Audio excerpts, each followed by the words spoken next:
Hello friends, आज हम study करेंगे एक न्यू टॉपिक पंचायती राज्य व्यवस्था, जिसे इंग्लिश में रूरल सेल्फ गवर्निंग सिस्टम कहते हैं। ओके, मैंने इसमें बहुत सारे पॉइंट इंक्लूड किए हैं।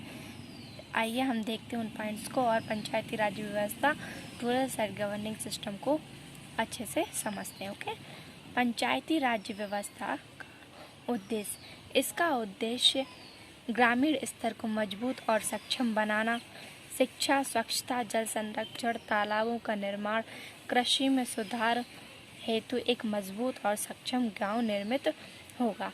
1880 से 1884 के मध्य का लॉर्ड रिपन का कार्यकाल पंचायती राज्य का स्वर्ण काल कहलाता है। स्वतंत्रता प्राप्ति के बाद भारतीय संविधान के भाग 4 के नीति निर्देशक तत्व के अनुच्छेद 40 में ग्राम पंचायत के गठन और शक्ति प्रदान करने की बात कही है, पर पंचायती राज्य व्यवस्था को कोई संवैधानिक दर्जा प्राप्त नहीं था।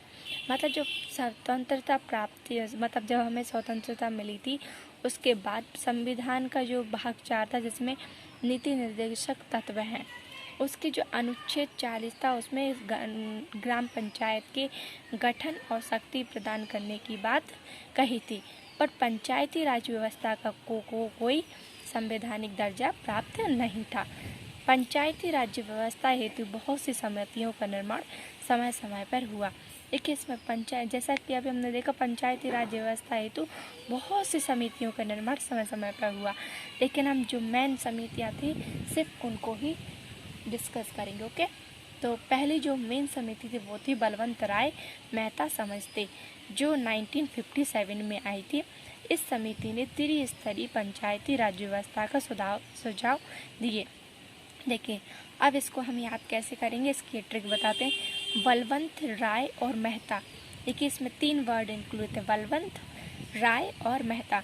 तो देखिए 3 वर्ड इंक्लूड है और इनने राज्य व्यवस्था कौन सी का किस राज्य व्यवस्था का सुझाव दिया? त्रिस्तरीय पंचायती राज्य व्यवस्था। तो हम इस तरीके से इसको याद कर सकते हैं। देखिए, इसमें इनने गांव स्तर के विकास के लिए ग्राम पंचायत, खंड या ब्लॉक स्तर के विकास के लिए पंचायत समिति, जिला स्तर के विकास के लिए जिला परिषद, इन तीनों का निर्माण करने का सुझाव किसने? बलवंत राय मेहता समिति ने दिया। ओके, सबसे पहले राजस्थान विधानसभा में 1949 में पंचायती राज्य व्यवस्था का अधिनियम पारित किया और 2 अक्टूबर 1959 को राजस्थान के नागौर जिलों में पंडित जवाहरलाल नेहरू ने पंचायती राज व्यवस्था की शुरुआत की। ओके, उसके बाद जो समिति आई वो थी अशोक मेहता समिति, जो 1977 में आई। ओके, इसने देखिए द्विस्तरीय पंचायती राज व्यवस्था का सुझाव दिया।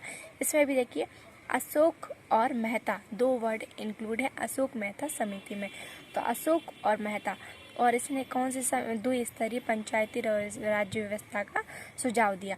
तो आप इस तरह से याद कर सकते हैं कि जैसे किसके नेम में इंक्लूड है अशोक और मेहता, तो 2 वर्ड इंक्लूड है, तो इसने कौन सी द्विस्तरीय पंचायती राज्य व्यवस्था का सुझाव दिया। इसने कहा था कि मंडल स्तर पर मंडल पंचायत, ग्राम स्तर, जिला स्तर पर जिला परिषद होनी चाहिए। इसके नोट की लाइक जो बात थी वो थी ग्राम पंचायत की जगह इसने मंडल पंचायत का सुझाव दिया। ओके, नेक्स्ट जो समिति आई वो थी PVK राय समिति, जो 1985 में आई। देखिए, इसमें भी कितने वर्ड इंक्लूड है? PVK राय, 4 वर्ड इंक्लूड है, और इसने कौन सी राज्य व्यवस्था का सुझाव दिया था? 4 स्तरीय पंचायती राज्य व्यवस्था का सुझाव दिया था। ओके, तो इसने कहा था राज्य स्तर पर राज्य विकास परिषद, जिला स्तर पर जिला परिषद, मंडल स्तर पर मंडल पंचायत और ग्राम स्तर पर ग्राम सभा होनी चाहिए। किसने? PVK राय समिति ने सुझाव दिया, जो 1985 में आई थी। ओके, नेक्स्ट देखते हैं जो नोट, ये नोट्स में आप इंक्लूड कर लेना।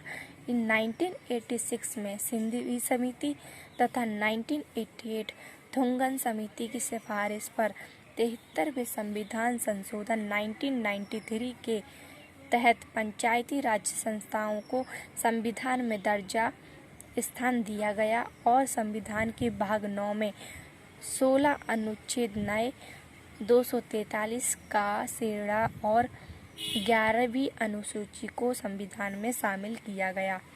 जो इसका सबसे इम्पोर्टेंट पॉइंट था वो ये है, 11वीं अनुसूची में पंचायत के कार्य के निर्धारण के लिए 29 विषय कार्य क्षेत्र में शामिल किए गए।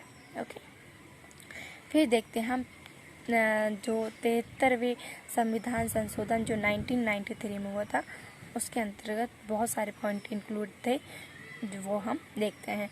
इस कानून के अंतर्गत 23 लाख से अधिक जनसंख्या वाले प्रदेश क्षेत्र पंचायती राज्य व्यवस्था की त्रिस्तरीय प्रणाली लागू करेगा। देखिए, त्रिस्तरीय प्रणाली किसकी थी? 3 वर्ड किसमें इंक्लूड थे? बलवंत राय मेहता समिति। ओके, तो किसकी? बलवंत राय मेहता समिति लागू होगी, जो त्रिस्तरीय कहाँ पे?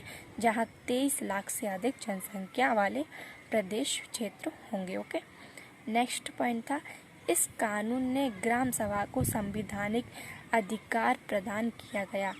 प्रत्येक 5 वर्षों के बाद पंचायतों का चुनाव होगा। ये 73वें संविधान संशोधन में कहा गया। ओके, इसने कहा था कि अगर पंचायत भंग होती है तो 6 माह के भीतर निर्वाचन होंगे। अनुसूचित जातियों, जनजातियों व महिलाओं के लिए 1 सहित 3 सीटों का आरक्षण प्राप्त होगा। प्रत्येक राज्य में राज्य वित्त आयोग का गठन होगा। ग्रामीण विकास मंत्री, रूरल डेवलपमेंट मिनिस्टर पंचायती राज्य के विभिन्न अंगों की निगरानी करते हैं। ग्राम पंचायत का निर्वाचन कराना राज्य सरकार पर निर्भर करता है। खंड स्तर पर पंचायती समिति का एक प्रशासनिक प्राधिकरण है या होगा। ये किसमें? 73 जो संविधान संशोधन था उसमें कहा गया, जो 1993 में हुआ था। फ्रेंड्स, देखिए आज का बहुत इम्पोर्टेंट टॉपिक पंचायती राज्य व्यवस्था, जिससे आज हमने डिस्कस किया। तो फ्रेंड्स, ये टॉपिक यहीं ख़त्म होता है। So friends, thank you so much watching my this video.